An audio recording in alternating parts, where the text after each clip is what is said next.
3 rounds of discussion with a 20-minute time limit. Introducing first from a Zoom call in Columbia, South Carolina, Matthew, aka the Unbreakable Spirit.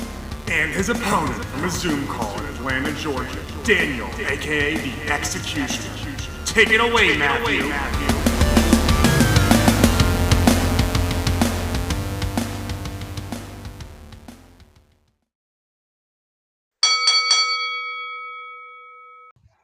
Thank you, Jesse, for that wonderful introduction. Hello, everyone. This is episode number 111 of At Odds with the Unbreakable Spirit. And the Executioner, Daniel Travis. I am Matthew Smith, aka the Unbreakable Spirit.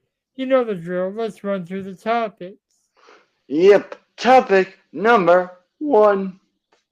Seth Rollins and Becky Lynch's contracts are expiring in June. Why that's not really a big problem. Number 2. Theorizing on who attacked, or I guess you can say who whooped that Trick's ass. Number 3. The results of NXT Deadline. But first, topic numero uno. Take it away, comrade. Well, my thoughts. You got the timer going. I just started it. Just making sure. My thoughts on Becky Lynch and Seth freaking Rollins contract expiry. It is interesting, but to be 100% honest, I could honestly see them both re-signing for a ton of money because they've already had a successful career there. Yeah, I'm not too worried about this because WWE morale in the locker room has gone up a lot in recent news articles and whatnot since the, I guess, Endeavor regime has come into power. And Triple H at the helm of creative. Yeah, and also, where would they go? AEW? Apparently that locker morale isn't that good. Yeah, that locker room's so loud, it makes Batman seem happy.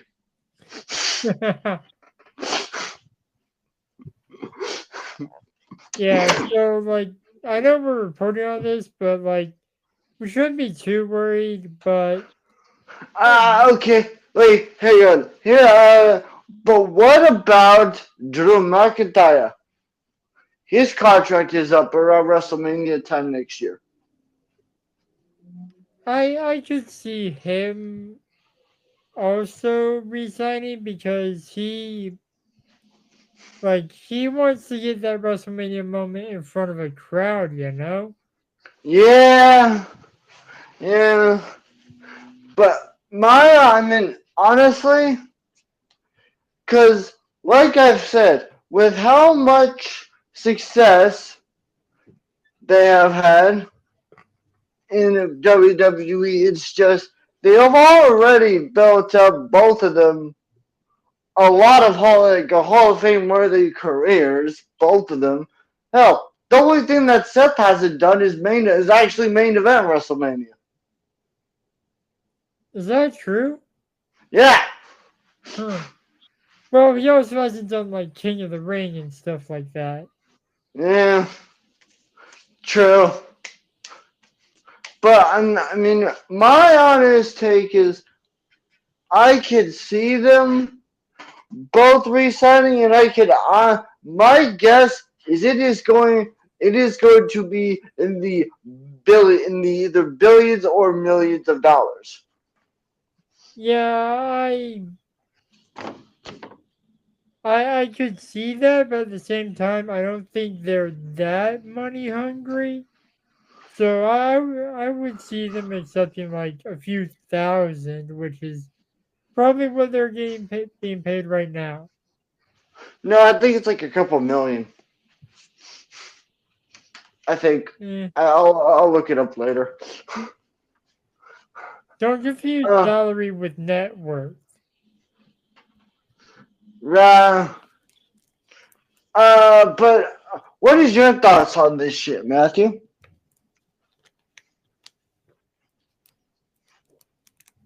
My thoughts are a lot of wrestlers' contracts, not just in WWE, are expiring next year. Like MJF has been hyping this up for like at least 2 years now. But the bidding war of 2024 is upon us, ladies and gentlemen. Yes. We are weeks And away from December 1st when MJF's contract, from what you've told me, will be expiring with AEW. yes. And I've also, and the funny thing is that they're like, literally the day before, this is gonna sound crazy, but the day before his contract, unless he's already re-signed, Yeah. but literally the day before he's supposed to defend his world title against Samoa Joe. Yeah, so the outcome of that match will actually give us our answer of whether or not MJF has re-signed. If he beats Samoa Joe and retains, then he's re-signed. If Samoa Joe wins the title, MJF might not have re-signed. But I mean, hey, considering a few years, considering a couple decades ago what Ric Flair did, showing up with another wrestling company's title on.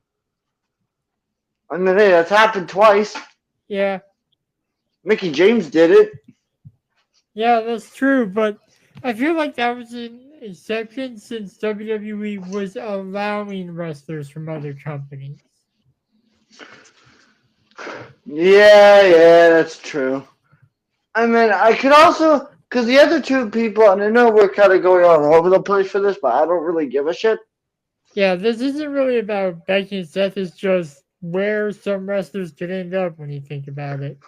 Because, like, take Andrade, for example. His contract is coming up, and I've heard he's not planning on resigning.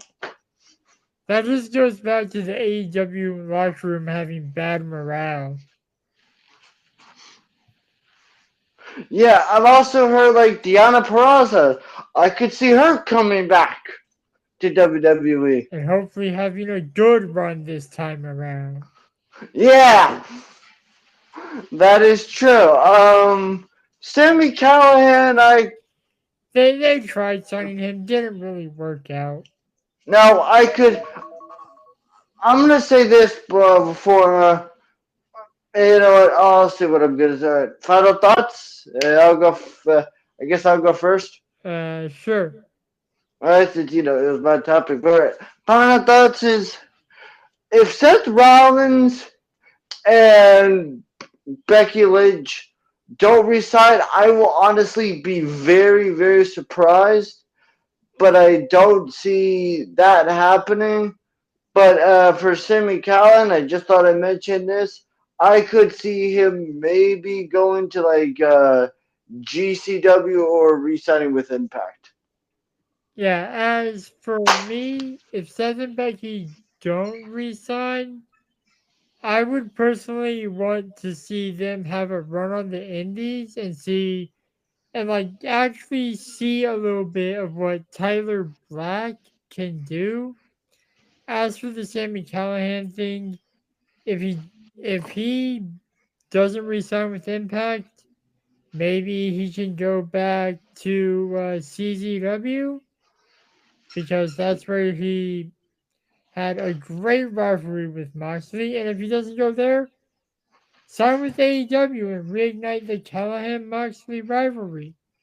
We'll be back with topic 2.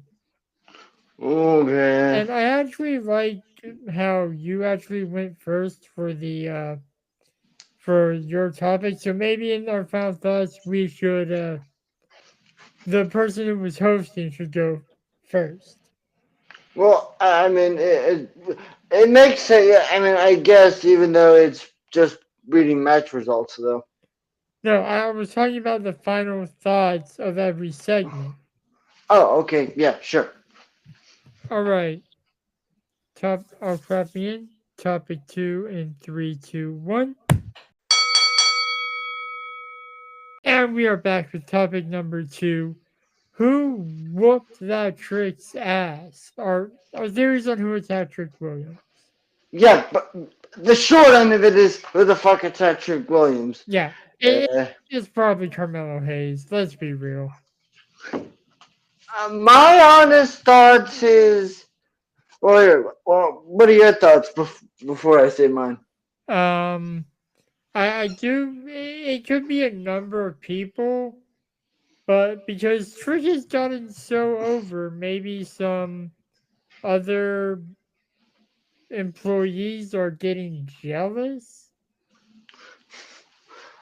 I mean, because my theory, and this is just, I've had this theory for a while, but the theory that I have is, what if, yes, it is, because Lexus King said that he wasn't, he didn't, take out Carmelo, meant to go Trick.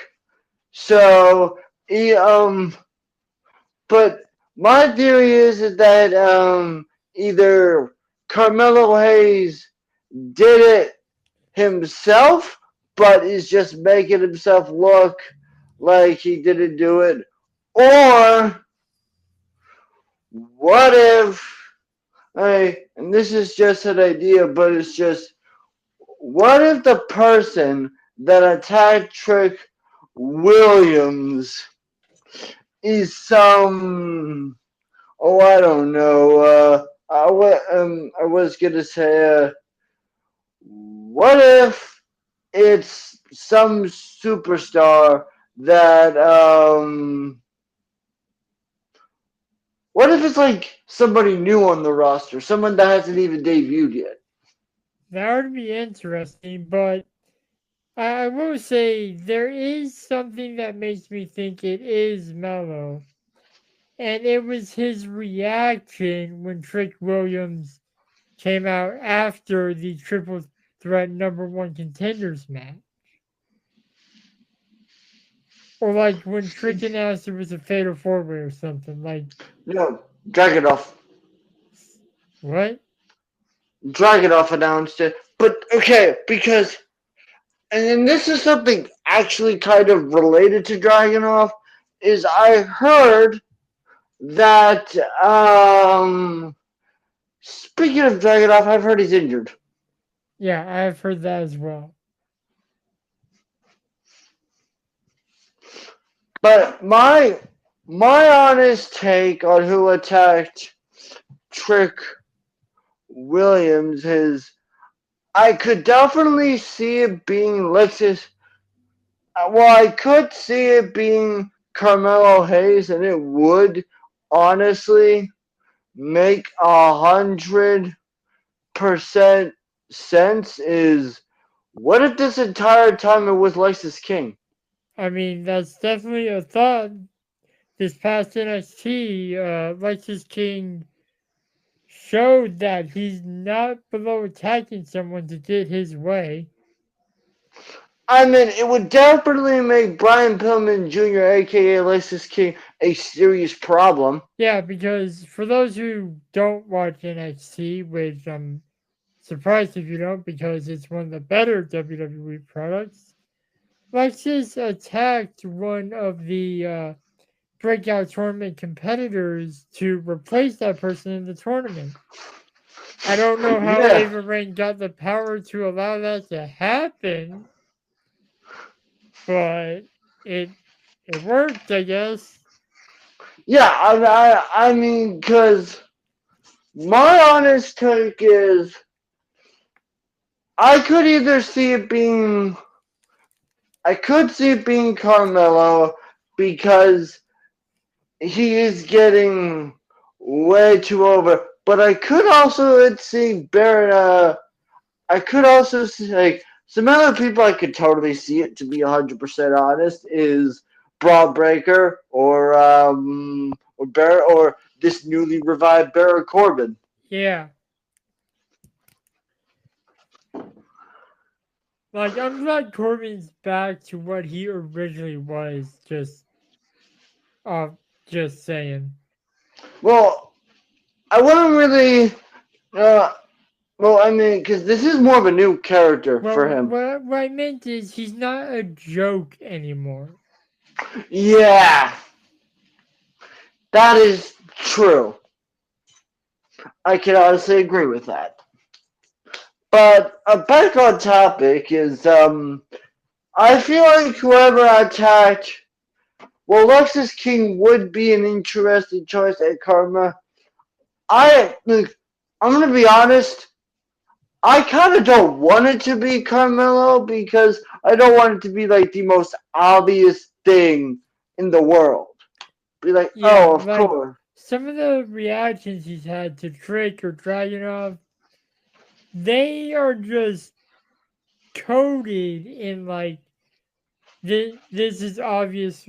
Like, I'm obviously trying to hide my guilt and not doing a good job at it. But no. That's not what I'm saying. I'm saying is I don't want this. I don't want the reveal of it to be Trick Williams to be kind of obvious of who it is. I don't want to be like, oh, of course. I want to actually be surprised. Yeah, and going into our final thoughts, which I will start. Who attract Trick Williams? It's gonna be revealed eventually. Let's just hope it's a surprise. My final thoughts is I could, if it's Carmelo Hayes, I'm not really gonna be 100% surprised, but I could also honestly see Lexus King being responsible, and I think that it would be a very interesting strategy to make him the target because it would make this guy that had, zero appearances this really big heel in NXT. Yeah. So we'll be back with the third and final topic, the results of the final prediction battle of the year. And it was a close one. Yeah. We'll be right back. Hello, everybody. We are back with the third and final topic. It is the final prediction battle of the year. NXT Deadline. The first match that we are going to do is I'm gonna do the men's Iron Survivor Challenge, which that match, I'm gonna be honest, that match was quite entertaining. Yeah, it was. And I kind of honestly, my favorite part of that entire match was just the way Braun Breaker came to the ring and just went, hello, spear. Yeah. Like, hello, spear again. Like, I mean, don't get me wrong. Like, I love, like the whole formula for this match, but it's just when wrestlers come in and they don't start, immediately trying to score falls, like, take advantage of everybody else being the shit out of each other, it's kind of stupid. Yeah. It's also stupid when they don't fight inside of the penalty box. Yeah. Let's see, this match had, fuck. it was Briggs Jensen, Tyler Bates, Braun Breaker, Trick Williams, and Dijak. Right. Now, that match was really good. There was a lot of good pinfalls and all that sort of things. My only Sorry, I meant Josh Briggs, not Briggs Jensen. Yeah, my only problem with this match, to be 100% honest, is like you said, they really weren't really fighting a whole lot, and but I am, there's a lot of great spots in this match, like Trick Williams, literally jumping off of someone's back to hit a clothesline. Yeah. That was cool. There was a lot of good matches. Like, the match was very good, but it's just, I am more intrigued to see what happens in the Iron Survivor Challenge if, like, let's say, the three people that had the most faults. I am very intrigued to see what happens in the Iron Survivor Challenge if there's a three-way tie and the timer runs out. Too. Like, what would happen? Would all three of them get a shot at, at the NXT Championship? Would it be like a sudden death sort of thing? Would everybody else in the match have to leave and it just be those three, the three people? Whoever scores the first pinfall wins? Questions that will probably be answered in the future at some point. I hope. Alright, and I won because Trick Williams, which I thought was okay. Although, the next match, Matthew got Briggs and Bate, I got Breaker and Williams won, which gave me a first fall. Yeah. Then we go to the women's Iron Survivor. I got Blair, you got I had Blair Davenport and Fallon Henley. You had Trish Stratton and Tiffany Stratton and Lash Legend. Dang it, you got me mixing up Trish Stratus and Tiffany Stratton now. Anyway, that match was good. I like the fact that they were actually fighting in the penalty box. I thought it was kind of interesting. I don't know what the male members of Metaphor were thinking, trying to they realized they were blocking Lash from getting out, right? Wasn't she in the penalty box at that point? I think so. The match was. She wasn't. There was two other people, I think. Yeah. That's who it was. Yeah. When one of them got up on the cage and they pushed the other one off through the announce table, I was like, yeah, that was kind of cool. But who won that match? I forgot. Blair Davenport with like seconds to spare. Okay, Blair Davenport won the match, which... Can I just say something real quick that, this is really bothering me right now?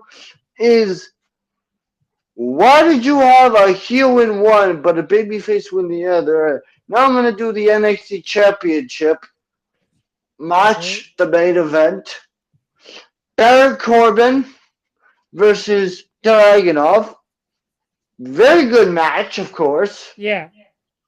But Ilya's kind of one of those guys that I don't feel like they can have a bad match. No, you're 100% right. But it's just Dragunov won, but that's my problem with this is Babyface be babyface. Yeah, because if you had Baron Corbin win, it would have made Trick Williams winning if he does win the NXT Championship on New Year's Eve much more meaningful. Yeah, for sure. I just thought I'd put that out there because I was like, great, but you're a babyface. You're a babyface. Is Ruby gonna turn heel soon so we can have a match? Heel v babyface. Because, with Bro Davenport one, I'm like, okay, that's good because we get a heel v babyface. Yeah. Assuming Cora Jade doesn't win. Assuming Cora Jade doesn't weasel her way into a women's championship match prior to New Year's Eve. Fair enough. Which that's actually on topic for this because Cora Jade returned after the Women's Iron Survivor. Yeah, so Matthew won the one that match. Claire Davenport.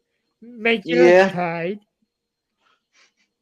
Then we have the NXT North American Championship, Dragon Lee versus Dominic Mysterio.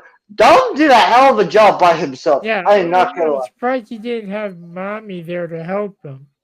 Yeah. But my honest thoughts is the match was good.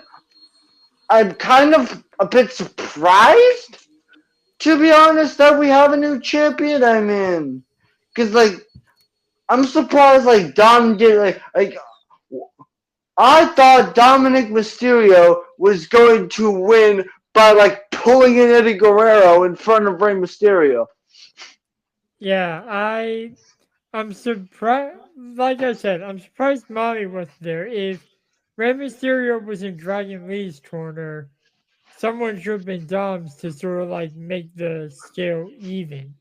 Yeah, it was kind of weird to me, now that you mention that there was nobody from Judgment Day backing him up. Maybe he had mentioned something on Raw or something that he didn't think he needed anything and we just missed it.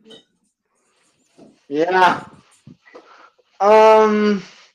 Anyway, Dragon Lee won, which... No one took him getting called to SmackDown to win a championship. Yeah. Dragon Lee won, which gave Matthew the lead. Yep.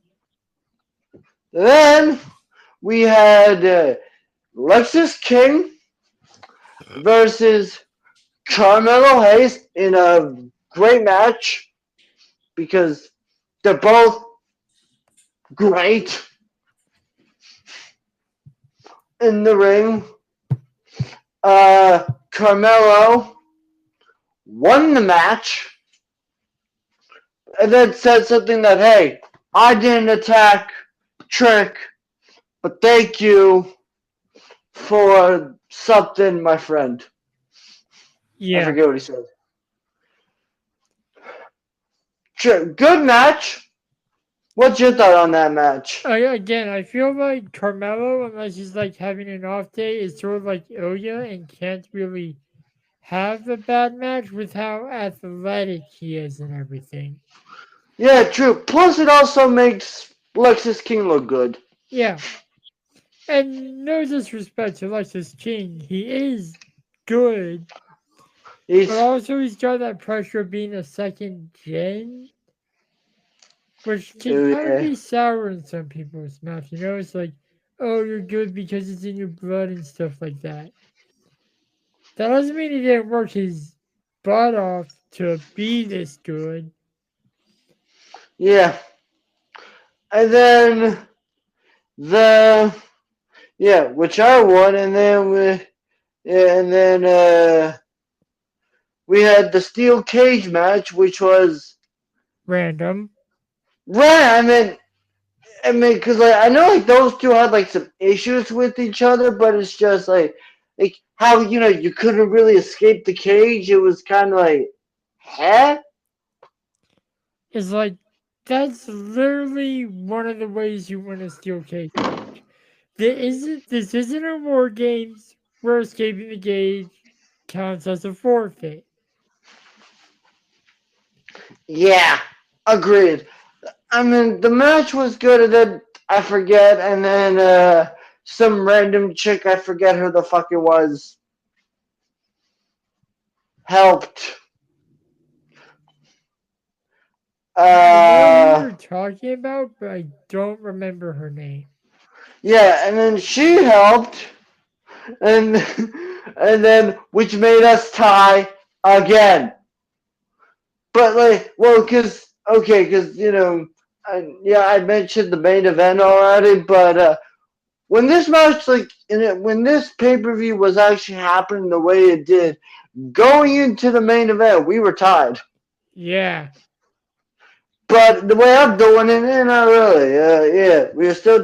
Then we had Axiom versus Nathan Frazier. Again, two baby faces fighting each other. The fuck? Yeah. Good thing it was on the kickoff show, not the actual event. Yeah, great match. I didn't really watch it, to be 100% honest. Did you? I'm pretty sure I was getting dinner at that time. Okay. But I did check Ringside News to see who won because it's sort of my responsibility to document these things. Yeah. And you won. Yeah. Now, what was the punishment? What movie am I watching?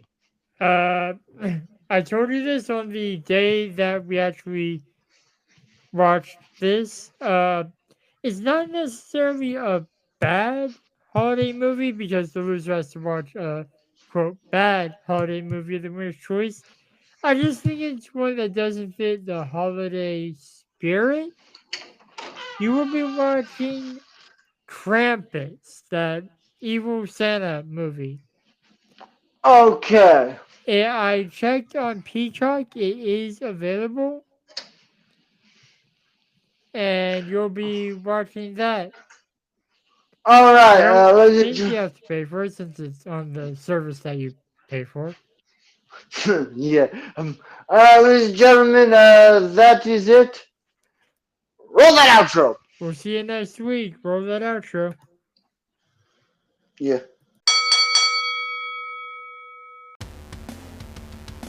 Thank you for listening to At Odds, hosted by the Unbreakable Spirit And the Executioner. edited by the Unbreakable Spirit. You can follow me on Twitter and Instagram at MTS_life_0126. You can follow me on Instagram at DanTravis21, and you can also follow me on the Twitter at DanTheExecutioner21. And you can follow the podcast at Odds Podcast. We'll be back next week with more debates and discussions. But until then, the Executioner and the Unbreakable Spirit will still be at odds. Thank you, losers.